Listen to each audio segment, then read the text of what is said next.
आप बातें करो, देखो मैं ये प्रोसेस लिखा हुआ हटा रही हूँ, फिगर बना हुआ है, ठीक है, लिख तो लिया है ना।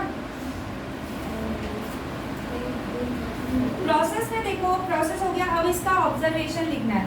ऑब्जर्वेशन में क्या होता है, आपने लास्ट उसमें देखा ही था, जो आपके इम्प्योरिटी, जो आपके इम्प्योर मेटल होते हैं वो इस एनोड में से, आई मीन प्योर मेटल जो है, क्या हो गया मुझे लगा मैं भी बताओ ना, मैं भी हंसूंगी समझ नहीं।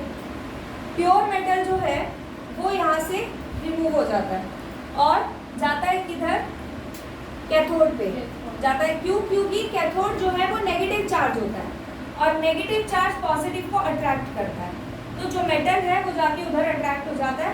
एज ए रिजल्ट थोड़ी देर बाद कैथोड पे सारे प्योर मेटल आ जाते हैं और एनोड में सारे इम्प्योर, ठीक है। एनोड में से जो भी इम्प्योर है वो रह जाता है वहीं पे। कुछ इम्प्योरिटी जो डिसॉल्व हो सकती है वो इस सोल्यूशन में डिसॉल्व हो जाती है, जो नहीं डिसॉल्व हो सकती वो नीचे सेटल डाउन हो जाती है, और जो प्योर मेटल है वो इसमें से निकल जाता है, क्योंकि positive positive repel each other, तो हटा देता है उसको, और positive negative attract each other, उसको अट्रैक्ट कर लेता है। आप ये चाहे तो सिंपल भी बना लेना,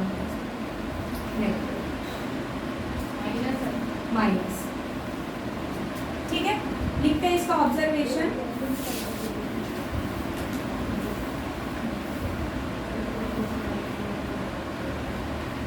pure metal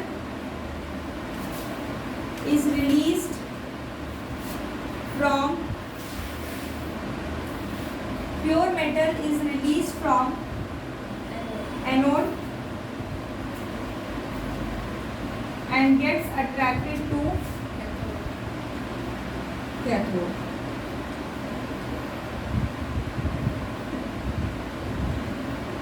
Some impurities get dissolved in the electrolyte solution,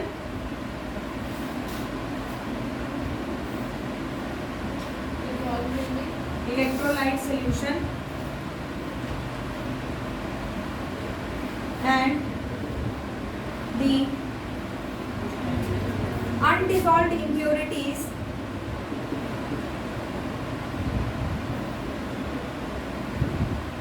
settle down at the bottom, settle down at the bottom and is called anode mud, and is called anode mud.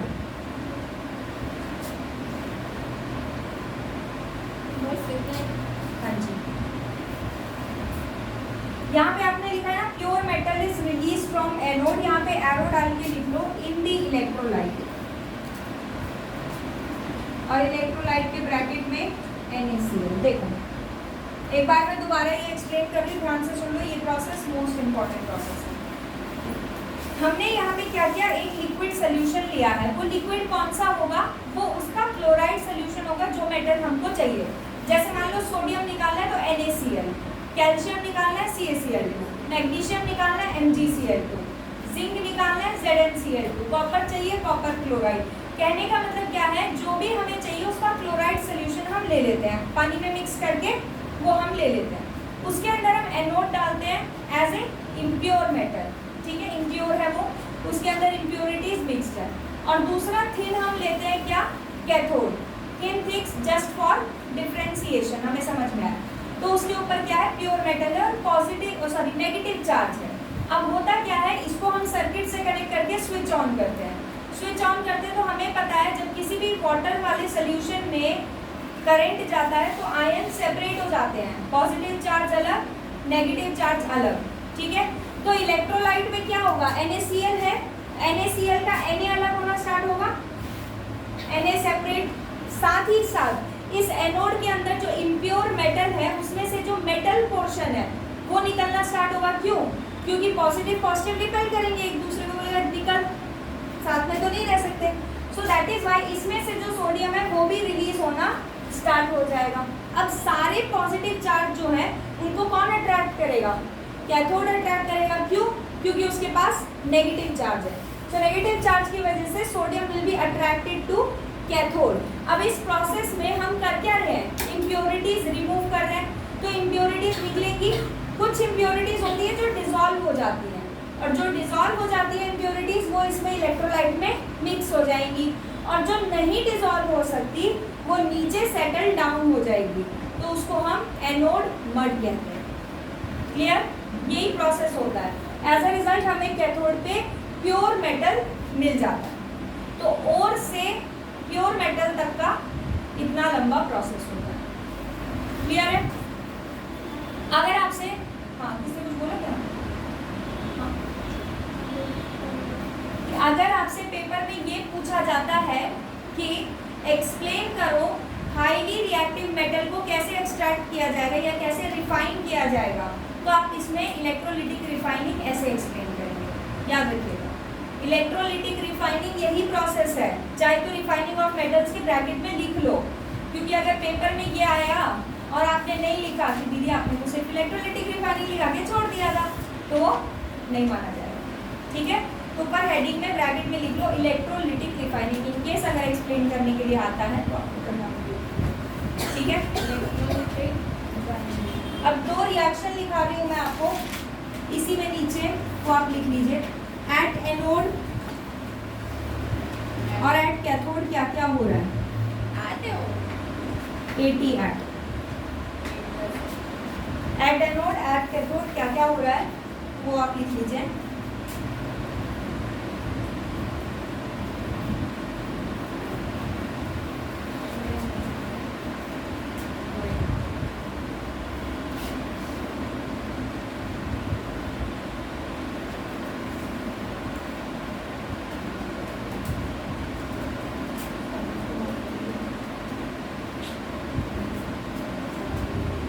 और ये दोनों reactions जो हैं इनको आप star mark कर लीजिए।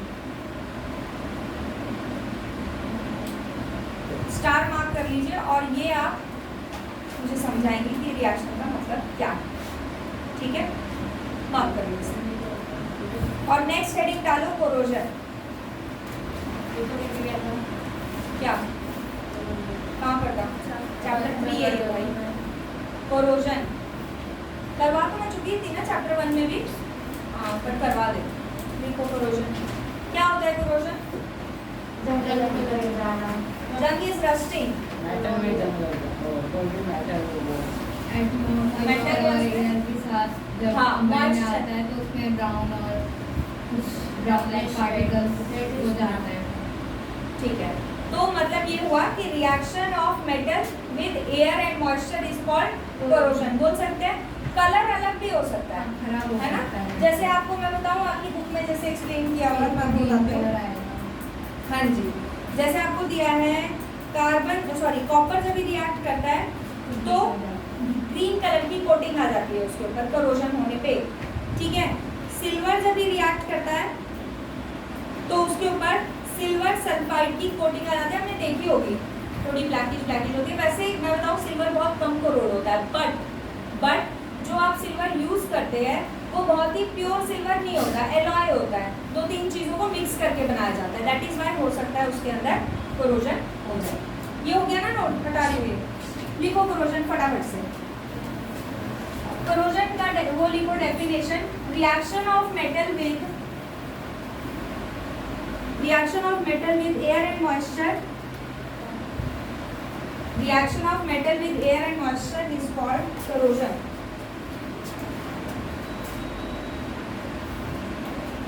Reaction of metal with air and moisture is called corrosion. Air and moisture, हाँ जी, is called corrosion. ठीक है? अब इसमें लिखो example, iron on getting corroded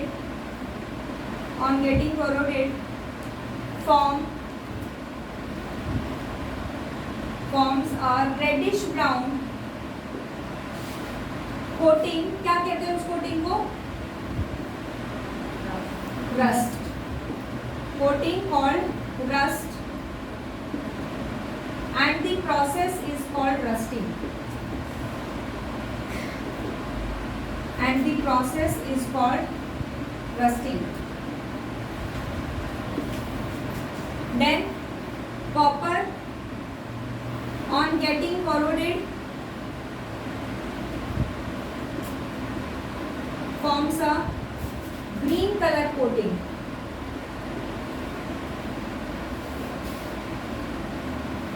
green colour coating जो आपकी बुक में मेंशन्ड है उनके कलर आपको पता होने चाहिए. जैसे कॉपर के लिए मेंशन्ड है, तो जो कोई क्वेश्चन आता है let us say a student is performing a reaction on element X which on getting corroded gets converted into green color, तो वो आपको पता होना चाहिए कौन सा मेटल है. ये छोटे छोटे पॉइंट्स आपके मार्क्स दिला भी सकते हैं और कटवा भी सकते हैं. Write down silver on getting corroded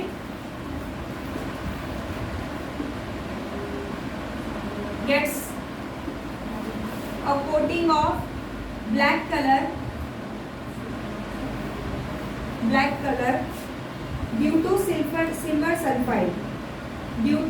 silver sulfide. तो सिल्वर के ऊपर ब्लैक कलर की कोटिंग आ जाती है, जो किसकी होती है? सिल्वर सल्फाइड की कोटिंग होती है. और अंडरलाइन कर दो इसको और कलर को भी.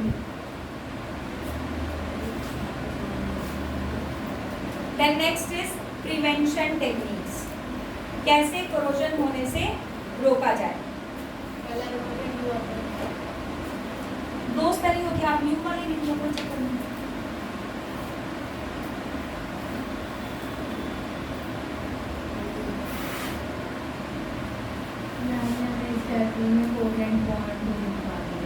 कोवेलेंट बॉन्ड वो तो आपका कार्बन एंड इट्स कंपाउंड में देगा. डिफरेंस लिखाया होगा दोनों का, 6-7 पॉइंट्स है.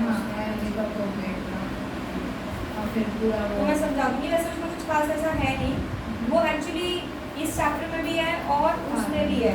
हाँ, तो इसीलिए किसी एक चैप्टर में करवा सकते. एनीवेज ये हो गया. चलो इसके बाद नेक्स्ट लिखो प्रिवेंशन टेक्निक. कोरोजन में कैसे प्रिवेंट किया जा सकता है उसको, तो वो टेक्निक्स लिख लेते हैं 2-4. प्रिवेंशन टेक्निक्स में पहला आता है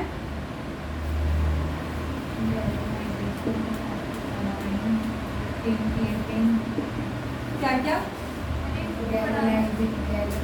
गैल्वेनाइजेशन. गैल्वेनाइजेशन क्या होता है? Coating of zinc on metals. जैसे कि अब आप देखो मशीन्स जो बनती है ज़्यादातर आयरन की बनती है ना. आयरन यूज़ किया जाता है, स्टील यूज़ किया जाता है. तो अगर मशीन का सपोज करो जो आयरन है, आयरन अगर खराब हो जाए तो वो पूरी मशीन बेकार, यानी उसके ऊपर जो भी इन्वेस्टमेंट कॉस्ट लगाया गया है सब बेकार. सो एक पार्ट के करोड़ होने की वजह से पूरी की पूरी मशीन यूजलेस हो जाती है. तो इसीलिए क्या करते हैं, मशीनरी पार्ट्स को गैल्वेनाइज कर दिया जाता है ताकि अगर रस्टिंग हो तो जिंक पे हो, ना कि मेन आयरन पे. तो इससे क्या होता है, सिर्फ कोटिंग चेंज करनी पड़ती है मशीनरी पार्ट्स.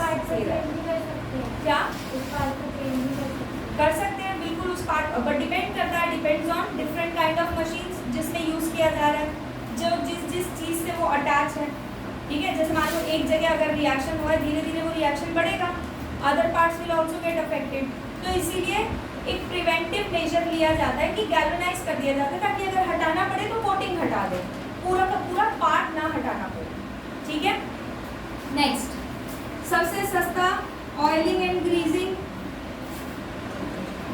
करते हैं. गेट के हैंडल्स में करते हैं, जब बहुत ज़्यादा आवाज़ करने लगता है वो, तो उस पर ऑयल डाल दिया जाता है ताकि वो थोड़ा स्मूथ हो जाए.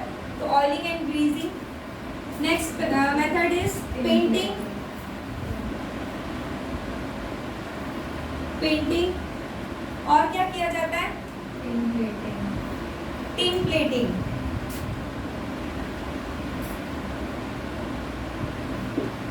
नाम से क्या लग रहा है, इस प्रोसेस में क्या होता होगा?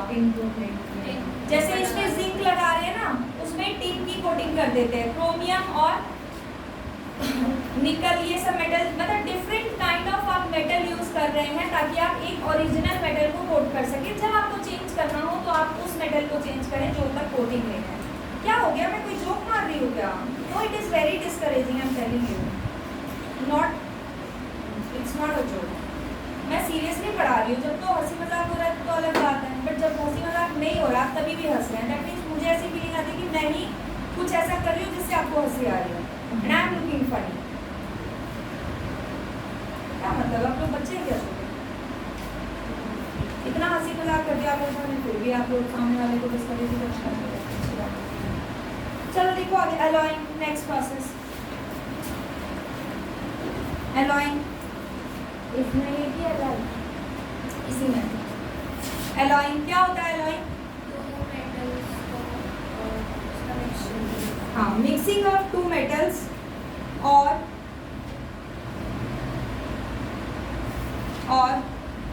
मेटल और a non metal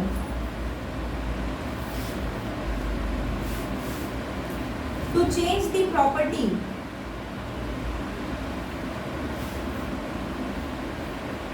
of original matter। जैसे मैं आपको बताऊं, आयरन जो होता है बहुत फ्लेक्सिबल होता है नेचर में, इसमें कहीं लिखा भी होगा, मैं आपको पढ़ के सुनाती हूँ। The most widely used metal, iron, but it is never used in the pure state। Iron को प्योर स्टेट में यूज नहीं किया जाता। Why? Because it is very soft। Iron बहुत ही सॉफ्ट होता है and it stretches easily when hot। बहुत ही easily stretch हो जाता है, तो इसीलिए क्या करते हैं, हम ओरिजिनल आयरन यूज नहीं करते, हम उसमें डिफरेंट मेटल्स मिक्स कर देते हैं ताकि वो थोड़ा सा सॉलिडिफाई हो जाए, हार्ड हो जाए नेचर में। तो हम क्या करते हैं, दो मेटल्स मिक्स करके उसकी प्रॉपर्टी को चेंज कर देते हैं ताकि थोड़ा सा हमें डिजायर्ड क्वालिटी का मेटल मिले। इससे क्या होता है, कई बार जो खराब मेटल होता है जिसकी क्वालिटी बहुत पुअर होती है, वो मेटल, 2 मिनट रुक जाओ, जो मेटल की क्वालिटी खराब होती है वो मेटल क्या हो जाता है, क्लीन हो जाता है, और कई बार जो प्योर मेटल होता है उसकी क्वालिटी इससे डिग्रेड हो जाती है। तो दोनों पॉसिबिलिटीज हैं, अच्छा भी है और बुरा भी। अब लिखो इसमें एग्जांपल्स कि कौन कौन से मेटल को किया जाता है अलॉइंग में। हाँ जी, जैसे ब्रास जो है वो एलॉय है किसका, brass is an alloy of copper and zinc. Copper और जिंक को मिला के ब्रास बनाया जाता है। देन ब्रॉन्ज, हाँ जी, वो कॉपर और टिन को मिला के बनाया जाता है। ये टिन, ब्रैकेट में लिख लो टिन। देन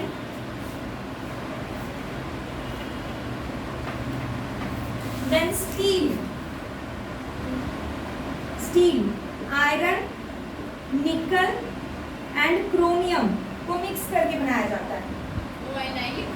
हाँ जी, nickel, chromium, write down in bracket, मुझे पता है आप भूल जाएंगे ना, निकल और क्रोमियम।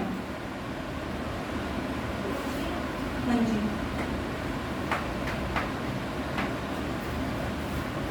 तो ये आपके कुछ मेटल्स हैं जो कि एज एन एलॉय यूज करते हैं।